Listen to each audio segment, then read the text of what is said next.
Breaking news చూస్తున్నారు. కాంగ్రెస్ పాలనకు 100 రోజులు పూర్తయింది. 5 హామీలు అమలు చేసింది ప్రభుత్వం.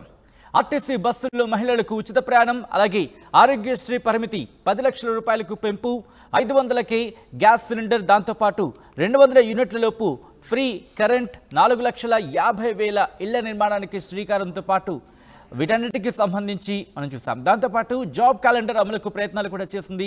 ప్రగతి నివేదిక విడుదల చేసింది ప్రభుత్వం. పెండింగ్ హామీలు చూస్తే కనుక మహిళలకు ప్రతి నెల 2,500 రూపాయలు, దాంతోపాటు రైతులకు ఏటా 15,000 రూపాయలు, విద్యార్థులకు 5 లక్షల రూపాయలు, దీంతోపాటు ప్రతి మండలంలో ఇంటర్నేషనల్ స్కూల్స్ ఏర్పాటు, ప్రతి నెల 4,000 రూపాయల పెన్షన్ అమలు, వీటికి సంబంధించి పెండింగ్లో ఉన్నాయని చెప్పుకోవాలి. సో ఈ నేపథ్యంలో ఏం జరిగే అవకాశం ఉంది? ముఖ్యంగా 6 గ్యారంటీలు: మహాలక్ష్మి, రైతు భరోసా, గృహజ్యోతి, ఇందిరమ్మ ఇళ్లు, యువ వికాసం, చేయూత. ఈ 6 గ్యారంటీలకు సంబంధించి దాదాపు 13 అంశాలను ప్రభుత్వం ఈ 6 గ్యారంటీలు ప్రస్తావించింది. వాటిలో మహాలక్ష్మి పథకంలో చూసుకుంటే కనుక ఆర్టీసీ బస్సులో మహిళలకు ఉచిత ప్రయాణం అమలు చేసింది.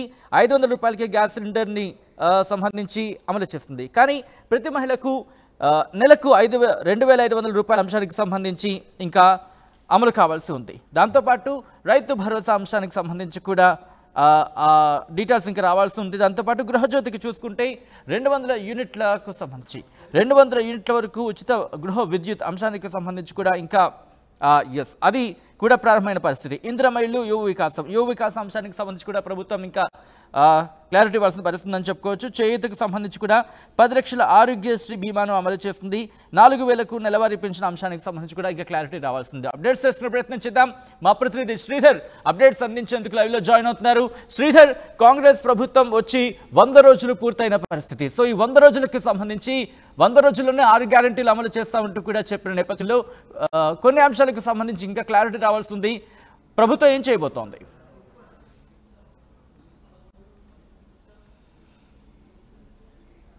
యాసటిని కాంగ్రెస్ ఇచ్చినటువంటి చేస్తామని చెప్పి ఒకవైపు కూడా తెలంగాణలో కూడా ఒకవైపు అధికారంలోకి వచ్చింది. ఇచ్చినటువంటి హామీలు ఏవైతే ఉన్నాయో 6 గ్యారంటీల్లో మొత్తం 13 అంశాలు ఉన్నాయి. 13 అంశాల్లో కొన్ని అంశాలను కూడా ఒకవైపు కూడా కాంగ్రెస్ ప్రభుత్వం అమలు చేసింది. మరికొన్ని అంశాలకు సంబంధించినటువంటి దాని మీద వాటిని అమలు చేసేందుకు కూడా ఒకవైపు దాని ప్రక్రియకు సంబంధించినటువంటి దాని మీద కూడా ఒకవైపు కూడా దానికి సంబంధించి పూర్తి స్థాయిలో ఒకవైపు ప్రభుత్వం అమలు చేసేందుకు కూడా సిద్ధమవుతుంది. దానికి సంబంధించినటువంటి విధి విధానాలు రూపొందుతున్నాయని చెప్పి కూడా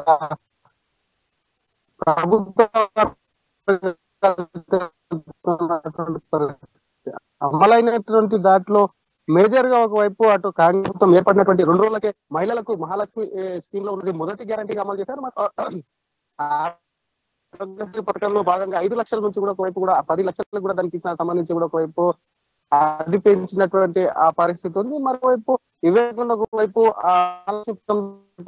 ఉచిత గ్యాస్ సిలిండర్ కానివ్వండి, 500కే గ్యాస్ సిలిండర్ కానివ్వండి, అలాగే మరోవైపు గృహజ్యోతి పథకం కింద 200 యూనిట్ల వరకు ఫ్రీ కరెంట్ ఏదైతే ఉందో దానికి సంబంధించి అది కూడా అమలు చేసినటువంటి సిచ్యువేషన్ ఉంది. మరోవైపు ఇవే కాకుండా ఇంకా కొన్ని అంశాలు కూడా చాలా అంశాలు కూడా ఇందులో పేర్కొన్నటువంటి సిచ్యువేషన్. అందులో రైతు రుణమాఫీ కానివ్వండి, ఆ భరోసా కింద కూడా ఒకవైపు పెన్షన్లు పెంచాల్సింది, వాటికి సంబంధించి అవి కూడా పెంచినటువంటి సిచ్యువేషన్ ఉంది. మరోవైపు మహాలక్ష్మి పథకం కిందనే గృహిణులకు ఒకవైపు కూడా 2,500 ఏదైతే నెలకిస్తామన్నారో దానికి సంబంధించి కూడా అది కూడా ఇప్పటి వరకు కూడా అమలు కాలేదు. ముఖ్యంగా అటు యువతకు సంబంధించి జాబ్ క్యాలెండర్ చట్టం కూడా ఒకవైపు కూడా ఇటు రాష్ట్రంలో ఉన్నటువంటి నిరుద్యోగ యువత ఎవరైతే ఉన్నారో వాటికి సంబంధించి తాము అధికారంలోకి వచ్చినటువంటి మొదటి నెల నుంచి కూడా ఒకవైపు జాబ్ క్యాలెండర్ తయారు చేసి దానికి సంబంధించి ప్రతి నెల ఒకవైపుగా తెలంగాణ రాష్ట్రంలో ఉన్నటువంటి ఖాళీలు ఏవైతే ఉన్నాయో దానికి సంబంధించినటువంటి జాబ్ క్యాలెండర్ కూడా విడుదల చేస్తామని కాంగ్రెస్ ఇచ్చి దానికోసం కూడా ఒకవైపు కూడా ప్రయత్నాలు జరుపుతున్నటువంటి సిచ్యువేషన్ ఉంది. ఒకవైపు కాంగ్రెస్ 6 గ్యారంటీల అమలు 6 గ్యారంటీల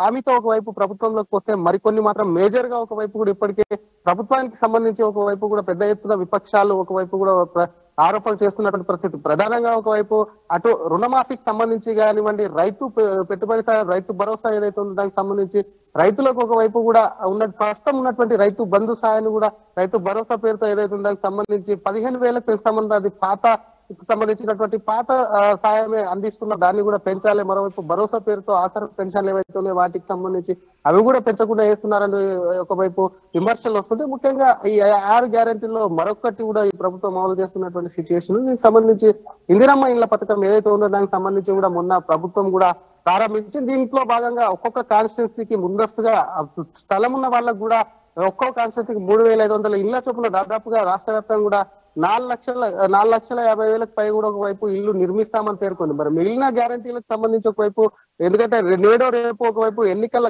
పార్లమెంట్ సార్వత్రిక ఎన్నికలు ఏవైతే ఉన్నాయో దానికి సంబంధించినటువంటి షెడ్యూల్ వచ్చే అవకాశం ఉంది. మరి దాదాపుగా 2 నెలల పాటు ఈ ఎన్నికల సమరంలోనే పోయే అవకాశం ఉంది కాబట్టి మరి మిగతా వాటికి సంబంధించి ఎప్పుడు అమలు చేస్తారన్న ప్రశ్న ఉత్పన్నమవుతుంది Sachin. Right Sridhar, thanks for update. So మొత్తంగా అయితే మాత్రం కాంగ్రెస్ పాలనకు 100 రోజులు పూర్తయింది. ఈ రోజుతో 5 హామీలు అమలు చేసింది ప్రభుత్వం. ఆర్టీసీ బస్సుల్లో మహిళలకు ఉచిత ప్రయాణం సహా ఆరోగ్యశ్రీ పరిమితిని 10 లక్షల రూపాయలకు పెంచింది. అలాగే 500 రూపాయలకే గ్యాస్ సిలిండర్ పథకాన్ని కూడా అమలు చేస్తుంది. 200 యూనిట్ల లోపు ఫ్రీ కరెంట్ని దీనికి సంబంధించి కూడా కొద్ది రోజుల క్రితమే ఈ పథకాన్ని కూడా ప్రారంభించింది. 4,50,000 ఇళ్ల నిర్మాణానికి కూడా శ్రీకారం చుట్టింది. జాబ్ క్యాలెండర్ అమలుకు ప్రయత్నాలు చేస్తోంది. ప్రగతి నివేదిక విడుదల చేసింది ప్రభుత్వం.